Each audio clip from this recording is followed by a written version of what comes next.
Hi, this is Stan. Welcome back.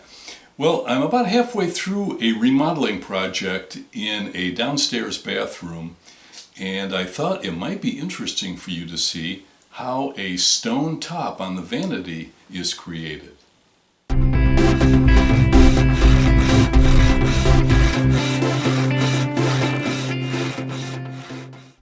So here's a stone top. The pieces are just setting in place right now. Some of it has been prefabricated, but it's not completely installed yet. It's just sitting there. You can see I have a cabinet that's roughed in, just enough built to support the cabinet. And there's a wall that used to be there that is now gone.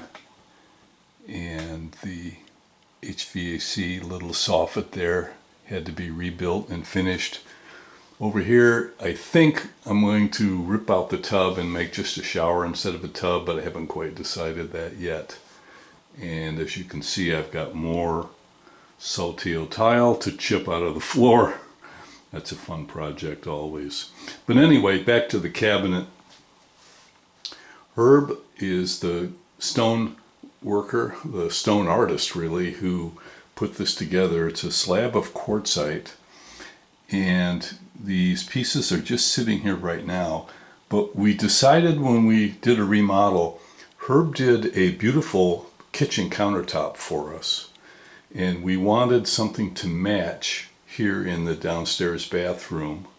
And this cabinet is going to be the birch and poplar construction and finish that I did in the kitchen, and I'll show you a couple of pictures of that. But this slab was cut and prepared in the shop.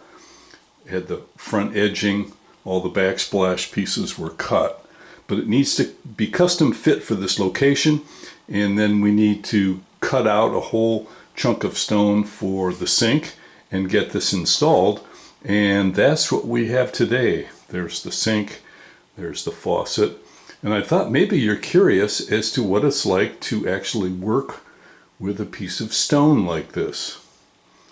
So it involves water and diamond blades and all kinds of fun, and Herb is a real artist, so I'll ask his permission. We'll see if we can film some of the action. Alright, this is Herb Morris. He's not just a slot car buddy of mine, but he's actually a stone artist. He does some fabulous work, and if I can get him to send me a picture or two, I'll put that up on the screen to show you some of the beautiful work that he's done. He did a fabulous countertop in our kitchen, and like I said a while ago, when we wanted to remodel this downstairs bathroom, we want this to be the same motif, so Herb cut this beautiful piece of stone for us in his shop, but because the company was closing and moving and all that kind of stuff, we're actually going to finish it here at the house, which is fantastic for me because I get to see some of his work. So Herb, thank you so much. Can you explain what's going to go on here with this top? Okay, right now we're getting ready to cut this to fit the wall and fit the cabinet. I've made a mark on this side that's the cabinet, or the wall's at a square, pieces cut square.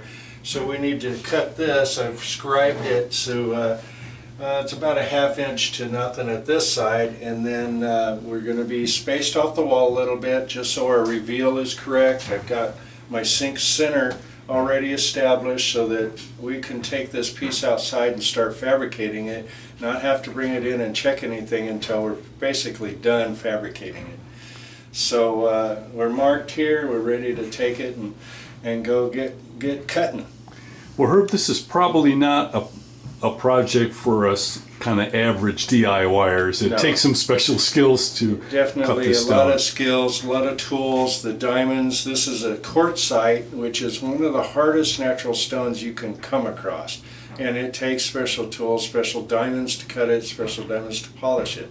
And it's unforgiving. You don't want to make any boo-boos because it's hard to fix. You want to do it once right and work up to your lines, and wherever you're cutting, you want to ease into them. Don't just jump into them because it may bite you.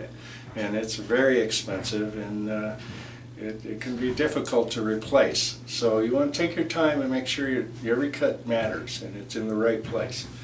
So Well, that's why Herb, we you're a laid real this out. artist. This is amazing stuff. Here's a look at the countertop. And unfortunately, in this bathroom, Herb, I had to take a wall out and patch it up. But nothing is square in this room. Nothing. None of the walls go up and down, or the corner is not 90 degrees. So I guess that's a typical problem, right? When you're doing not only remodeling, but something fancy like this countertop. Yeah, we always want to basically float the cabinet in the room and make it meet the walls, because the walls are so out of whack. Nothing's square, like you said. And fortunately, Stan, you being the wonderful woodworker that you are and craftsman, if you were to look at this, this counter was placed on here and it is so level, the level can't even believe it.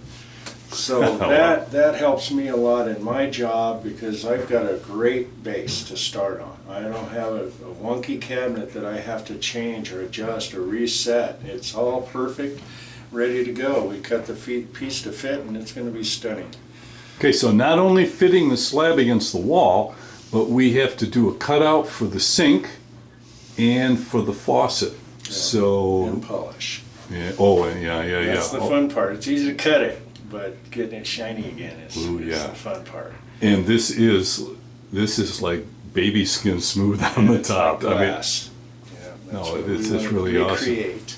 So Herb's got his tools all set up in the driveway. Like I say, that's a real treat, because normally this is just done in the shop. And the guys bring it out and stick it in like they did in the kitchen. It was all done. All done, and we just install it. But here we get to see the process, so it's going to be fun. And before we get into it today, let me just take a minute and show you a couple of projects that Herb has done. Look at this beautiful bathtub and these race cars. Everything here is made out of stone. That is a crazy sink, a little more elaborate than I need. A little bit of a sailboat. Look at that open book and those cool knives, all out of stone. So now we're going to cut the end of this piece off, scribe to the wall. So I'm going to try to cut this right on this line here, and it'll get a little bit loud and a little wet. So here we go.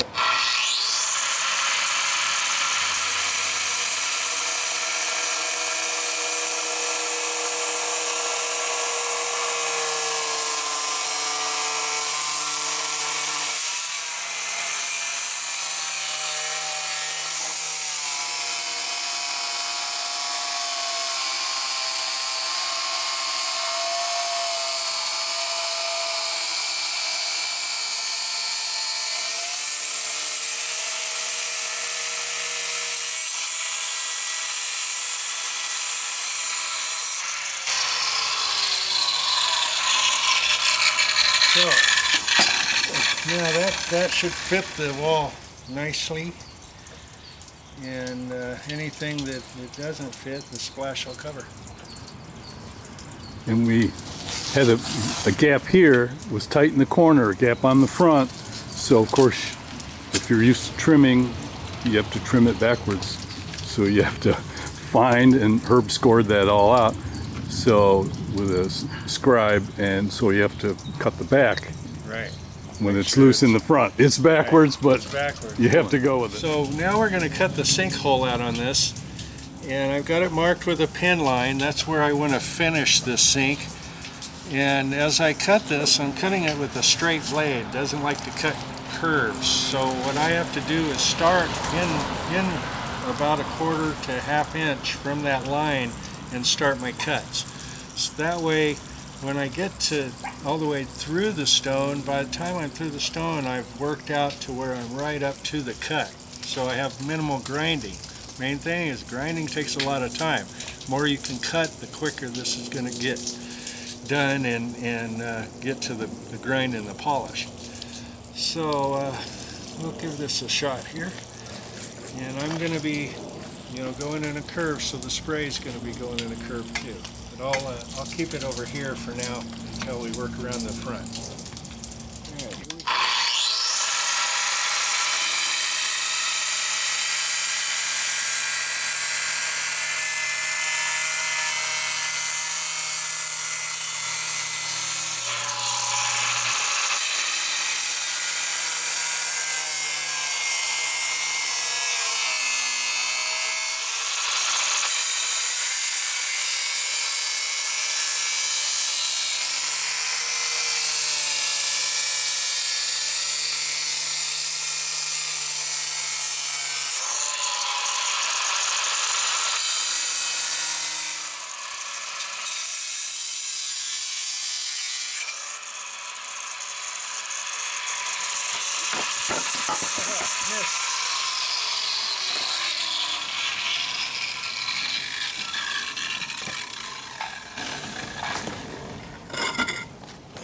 There it is. A hole in the granite. Nice. Okay, now, and the reason I cut this way instead of just making a bunch of chops, a lot of guys will just make chops, but they got to grind all those pieces off. Where this way it's pretty smooth, it's close to where I want to finish, and I'm not going to spend hours grinding on this. I can't believe you cut that stuff like that by hand, Herb. I mean, that takes to be able to hold the saw takes a bit of hand strength, but the skill to just cut in that line, that's beautiful. It does take a bit of strength, and it's probably why I've been called the unusual names I've been called, like Ant-Man and Strong Like a Bull. That's my favorite. Yeah, Herb lifts these slabs by himself. For me, it's a 2 or 3 man lift, but Herb just grabs these. This is 2 centimeters thick. It is heavy. I just wouldn't want to have to lift this by myself, and Herb just grabs it and moves it. All right, Herb, what's the next step now that you got all the rough grinding done? So the next thing is we'll start polishing. These are called 3-step polishing pads, and I'll start. Number 1 is pretty coarse. It's probably an 80 grit according to a stone. And then we have number 2 is this. Generally you'd have 7 steps to do this, starting with like an 80 grit, 120, 220, 400, 800, 1500, and 3000. Where we're gonna try these pads because they're much faster. They're new on the market, and they tend to jump past a lot of grits to where they're actually pretty amazing. And we'll see how they do. They may not work too good. This stone's really, really, really hard. So we'll see. We may have to jump onto some regular old school pads, but that's okay. Get this thing in here. Try to get it to where you're comfortable.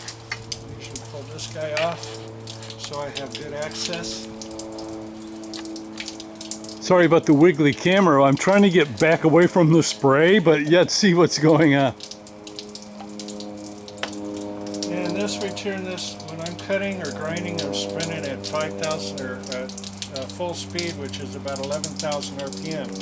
I don't want to spin these pads that fast. That's way too fast. So we'll turn it down to about 2, which is about 2,800 RPM. 2,800 RPM, all right.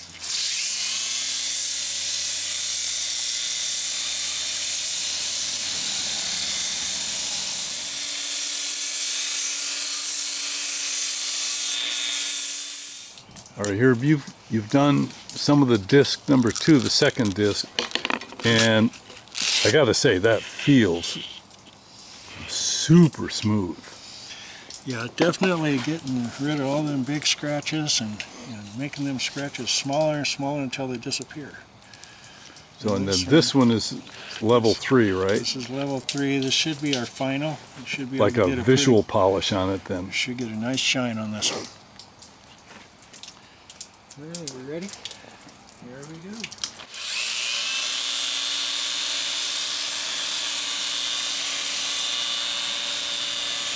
That one even sounds different. Definitely smoother and quieter. Yep. Biggest thing about drilling a hole is not letting the thing walk on you. Just like drilling any kind of drill, if you don't have a point, the thing is going to want to wander. Well, this has no point at all. So it wants to wander immediately. So how you do this is you dive it in on its edge, put it into the stone like this, and once it gets in and keying into the stone, then you stand it up to where you can drill straight and then kind of wallow as you go. Well, even on metal, Herb, I don't try to drill metal without putting some kind of a little dimple in it, because exactly. the drill bit wants to walk all over the place. this we spin at full 11,000 RPM. 11,000. I'm going to zip through this. I'm gonna move it.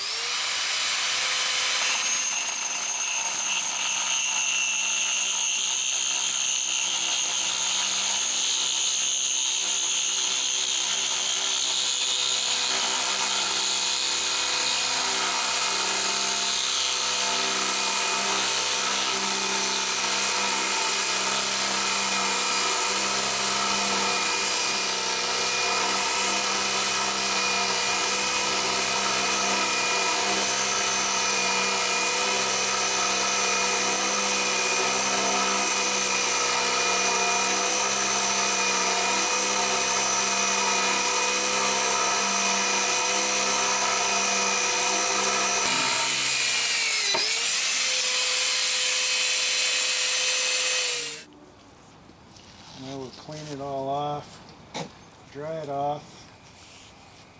While this is setting here, Herb, look at when you put that fascia on there. It's so beautiful how you kept the grain orientation. Oh yeah. And you can see all those lines from the top. They just continue right on to that edging. Yeah, you want it to look like a solid block. You don't want it to look like we glued up this piece. You want it to look solid, and that's part of laminating, thinner material to make it look like it has a... Right, see like this little dark river here coming, it just continues right on. So you have to cut these pieces out of the same master block and then plan for that ahead of time. Yes, definitely want to plan that ahead of time, just like the splash. The splash matches too, so that vein will fold and go right up the splash. That is so want awesome. it all to tie together, so it looks like it's solid block. That is going to be so awesome. Now we're just going to buff this thing up, give it its final little bit of polish, and then we'll flip it over and finish the bottom. Here we go.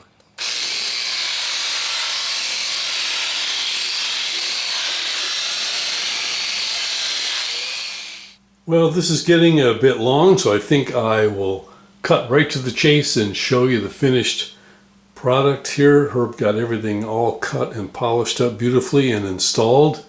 And here you can see the countertop and the sink and the faucet.